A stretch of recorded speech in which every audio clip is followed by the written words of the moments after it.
नमस्कार। News 18 JKLH का digital platform देख रहे हैं आप। मैं हूं आपके साथ प्रिया शर्मा। मेरे साथ मौजूद हैं मेरे वरिष्ठ सहयोगी अभय उपाध्याय जी। जम्मू कश्मीर का हर एक मुद्दा हम आपके समक्ष रखते हैं और आज जो हमारा मुद्दा है वो है आरक्षण।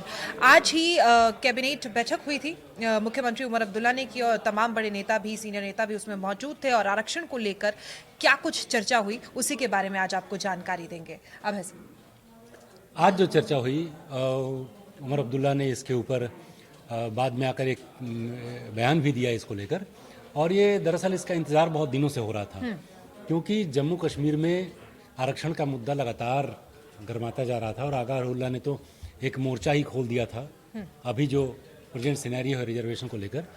और मतलब सियासत से अलग हटकर देखें तो जो कहीं भी मेरिट वाले छात्र हैं उनके सामने संकट पैदा हो जा रहा है अगर रिजर्वेशन का परसेंटेज दायरा बहुत ज़्यादा बढ़ जा रहा है।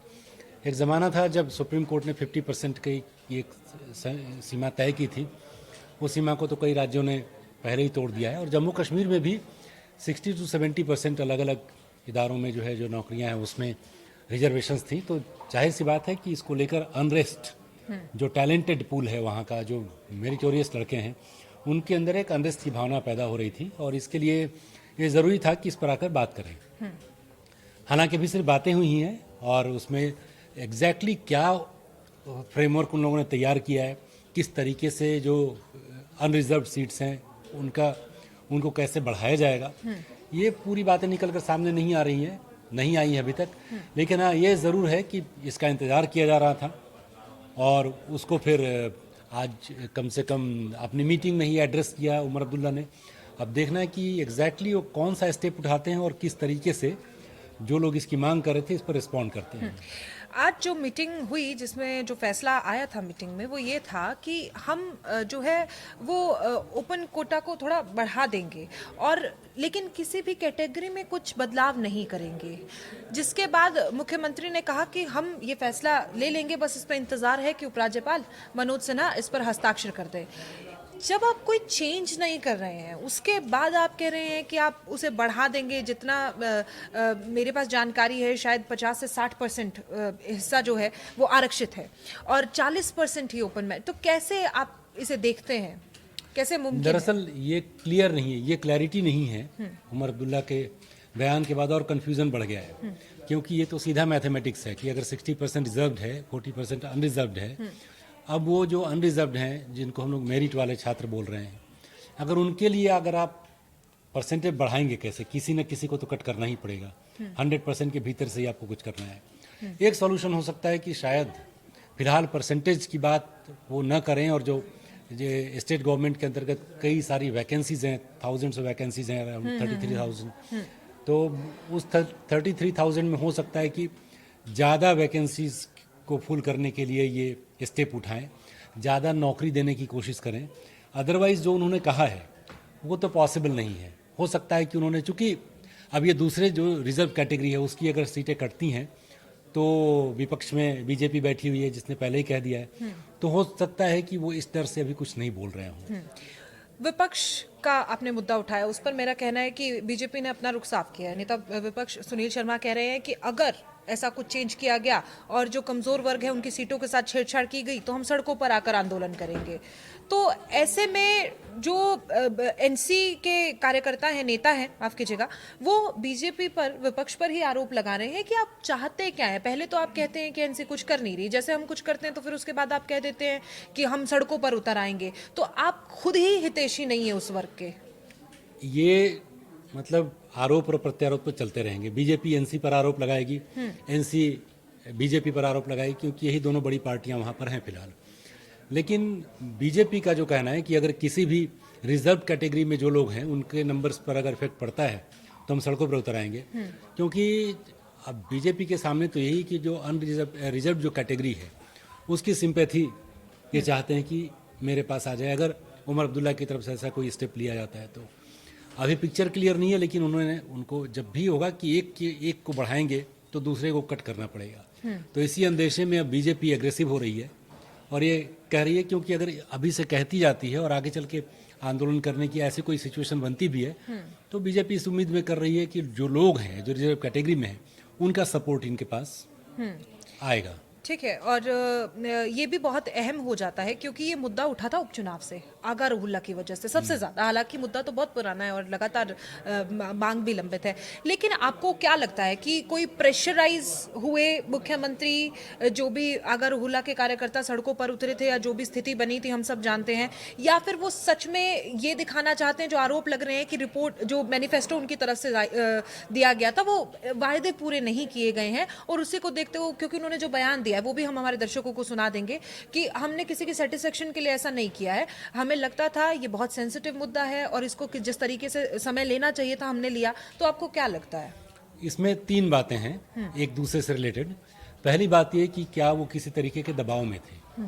निश्चित तौर पर दबाव में थे, क्योंकि अगर यूथ किसी स्टेट का किसी भी एस्टेब्लिशमेंट के खिलाफ हो जाता है, सरकार से नाराज़ हो जाता है, तो इसका इम्पैक्ट बहुत गहरा होता है। और यूथ की नाराज़गी की वजह अगर रोजगार है तो कोई एक किसी भी घर से केवल एक जो जो जो डिजर्व करता है जो कैंडिडेट, सिर्फ वो नहीं होता, उसके परिवार के लोग भी उसके साथ होते हैं। अगर किसी पढ़े लिखे लड़के के किसी एक परिवार में बहुत ही टैलेंटेड कोई लड़का है, अगर उसको नौकरी नहीं मिलती इस वजह से कि वो रिजर्व कैटेगरी में नहीं है और वहाँ सीटें कम हो जाती हैं, तो सिर्फ नाराज़गी उसकी नहीं है, नाराज़गी उसके परिवार की भी है। तो ऐसे में जो भी प्रभावित जो व्यक्ति है, जो शख्स है, उसके साथ साथ 3-4 और लोगों का समर्थन या विरोध साथ में चलता है। तो एक तो नेचुरल प्रेशर था ही उमर अब्दुल्ला के ऊपर कि इसको एड्रेस किया जाए, क्योंकि ऐसा तो है नहीं कि वाकिफ नहीं है इससे। दूसरा, आगा रहुल्ला का प्रेशर तो था ही था। आगा रहुल्ला ने सीधा एक तरीके से विद्रोह ही कर रखा है।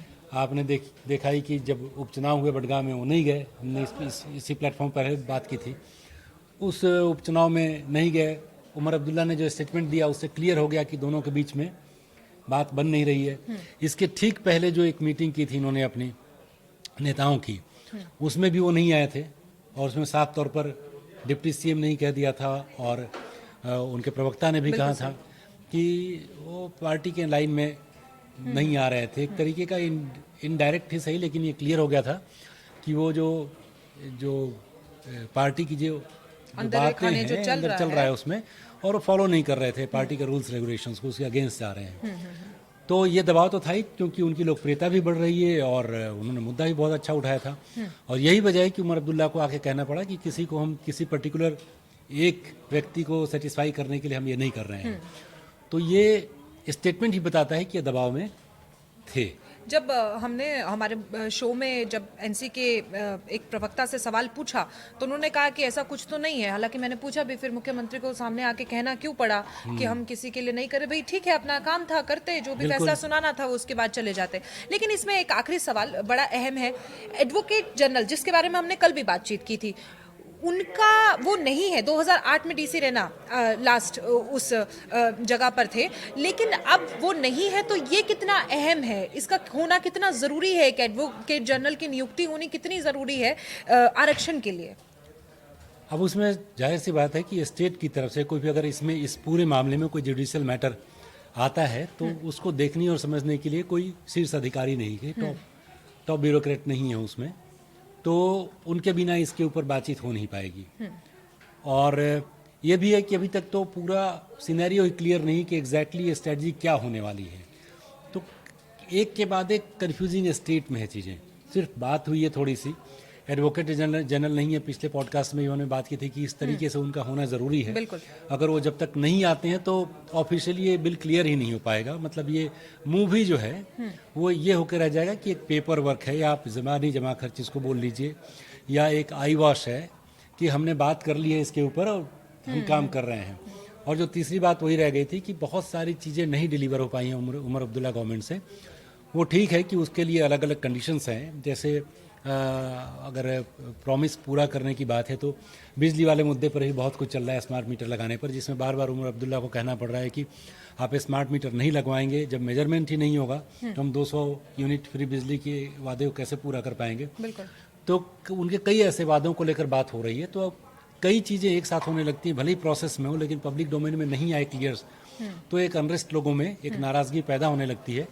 इसलिए भी उन्होंने आकर इस बात को एड्रेस तो कर दिया है, लेकिन प्रैक्टिकली अभी लगता नहीं है कि ये इम्प्लीमेंट होने वाला है नियर फ्यूचर तो में। मतलब ये कह दिया जाए जिस तरीके से ये बड़ी खबर की फैसला बदल जाएगा, फैसला रख लिया गया है कि ओपन कोटा का जो दायरा है उसे बढ़ा दिया जाएगा, तो मतलब इसके बारे में स्थिति साफ नहीं है। ये जो कहा गया है उमर सरकार की तरफ से उपराज्यपाल हस्ताक्षर करेंगे उसके बाद ही होगा, यानी कि स्थिति अभी असमंजस वाली है। बिल्कुल है, अगर ऐसा नहीं होता तो उमर अब्दुल्ला न तो ये कहते कि हम किसी के सेटिस्फैक्शन के लिए कर रहे हैं, न ये कहना पड़ता है कि उपराज्यपाल के पास है, गेंद उनके पाले में है। ये सारे स्टेटमेंट जो है ये बताते हैं कि भी पिक्चर क्लियर नहीं है, और उनकी मुख्य चिंता यही थी कि लोगों में ये संदेश जाए कि अगर हम बोल नहीं रहे हैं तो कुछ कर भी नहीं रहे हैं, ऐसी बात नहीं है।